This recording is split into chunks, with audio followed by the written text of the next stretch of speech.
Коми часть народных дружин существует только на бумаге. Например, дружинники Воркуты и Усть-Куломского района никак не участвуют в обеспечении общественного порядка. А в Сосногорске и Сыктывкаре наоборот, это первые помощники полиции. В столице Коми прошел обучающий семинар для командиров народных дружин, где подвели итоги работы помощников полиции. За 9 месяцев этого года их силами выявлено около 1500 правонарушений, задержано около 1000 правонарушителей и раскрыто 5 преступлений. Павел Королев продолжит.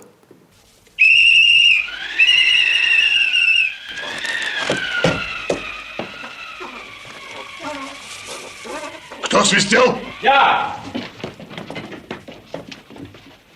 А где бабуля? А вы кто? Я дружинник.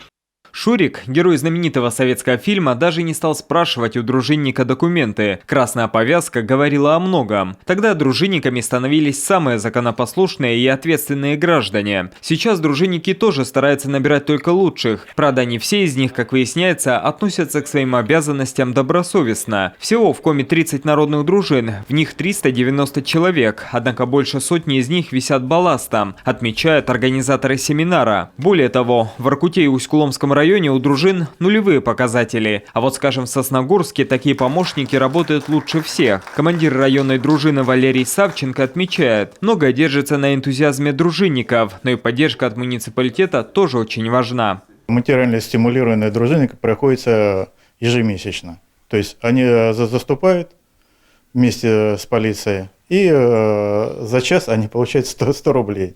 То есть по окончанию месяца производятся выплаты.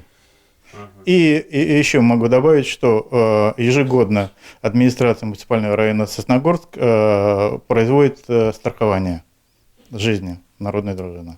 Одна из основных проблем – именно материальное стимулирование народных дружин. В тех муниципалитетах, где первые помощники полиции получают выплаты либо какое-то поощрение, эффективность их работы в разы выше. Но по федеральным нормативным актам расширение льгот для дружин отдано на откуп регионам. И тут важно подключиться к законодательному органу.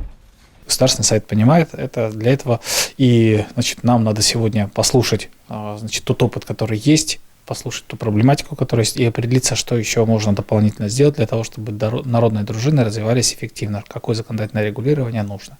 Народные дружинники не только ходят в рейды с полицией, но и помогают в охране общественного порядка во время массовых мероприятий, выступают понятыми. Поэтому в региональном МВД заинтересованы в увеличении количества народных дружин. МВД по республике Коми считает, что необходимо увеличивать количество народных дружин. Совсем недавно поступило обращение в адрес главы республики Коми о том, что порядка 190 дружинников дополнительно требуется для охраны общественного порядка во многих муниципальных образованиях. В свою очередь, регион намерен расширить льготы и материальное поощрение дружинников. Сейчас прорабатывается вопрос о выделении дружинникам дополнительных дней к отпуску, бесплатных путевок в санатории и освобождения от уплаты земельного налога. Важно в этой части прийти и к единому стандарту. Ведь сейчас каждый муниципалитет сам выбирает, как стимулировать помощников полиции. Павел Королев, Алексей Паршуков, телеканал Юрган.